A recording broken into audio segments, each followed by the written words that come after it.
Hello বন্ধুরা, তোমরা সবাই কেমন আছো? আজ আমি চলে এসেছি একটা নতুন স্যুপ নিয়ে, যেটা হচ্ছে চিকেন ম্যানচাও স্যুপ। চাইনিজ ও ইন্দো চাইনিজ খাবারের জগতে মানচাও স্যুপকে সবাই চেনে।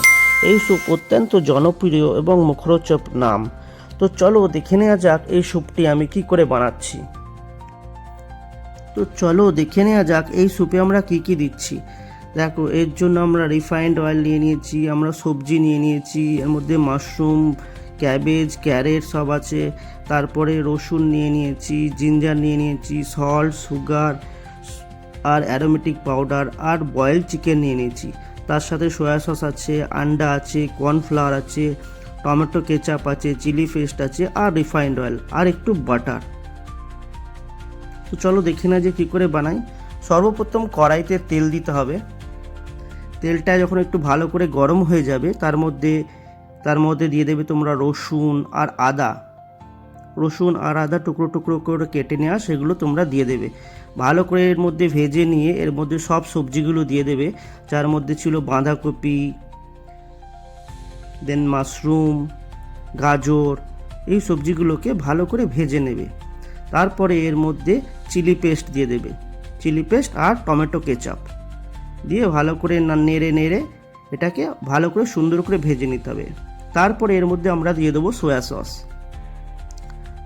দেওয়ার পরে এর মধ্যে আমরা পরিমাণ মতো জল দিয়ে দেবো। কতটা স্যুপ আপনারা বানাচ্ছেন, 2 বোল স্যুপ বানানোর জন্য 2 বোল মতো জল আপনারা দিয়ে দিতে পারেন। তারপরে এর মধ্যে নুন, চিনি, অ্যারোমেটিক পাউডার, এই জিনিসগুলো আমরা দিয়ে দেবো আর হোয়াইট পেপার। তো স্যুপটা ভালো করে নাড়াতে থাকতে হবে। যখন স্যুপটা বয়েল হয়ে যাবে, তারপরে দেখুন আমরা কি দিচ্ছি। স্যুপটা ভালো করে বয়েল করে নেওয়ার পর এর মধ্যে আমরা কর্নফ্লাওয়ার গুলে দেবো। আমাদের আগেই কর্নফ্লাওয়ার গুলে রাখতে হবে এবং স্যুপটার মধ্যে আমরা কর্নফ্লাওয়ার গুলে দেবো। ভালো করে স্যুপটা ঘন করতে হবে, অনেক বেশি পরিমাণ আপনারা কর্নফ্লাওয়ার দেবেন না। তারপরে আমরা এর মধ্যে ডিম দেবো, ফেটিয়ে রাখা ডিম আমরা স্যুপের মধ্যে দিয়ে দেবো। আর আমরা ফিনিশিং করব স্যুপটা বাটার দিয়ে। আর স্যুপটার গার্নিশ হবে ফ্রাইড নুডল বাজারে কিনতে পাওয়া যায়। ওই নুডলগুলো অল্প করে কেটে ময়দার মধ্যে মাখিয়ে ওগুলো ফ্রাই করে দিতে পারেন। তারপরে স্যুপের ওপরে এটা আপনারা গার্নিশ করে দিতে পারেন। সাথে অবশ্যই পেঁয়াজ, স্প্রিং অনিয়ন দিতে ভুলবেন না। স্যুপটা আপনারা ঝটপট বানিয়ে দেখুন আর খেয়ে দেখুন স্যুপটা কেমন লাগছে।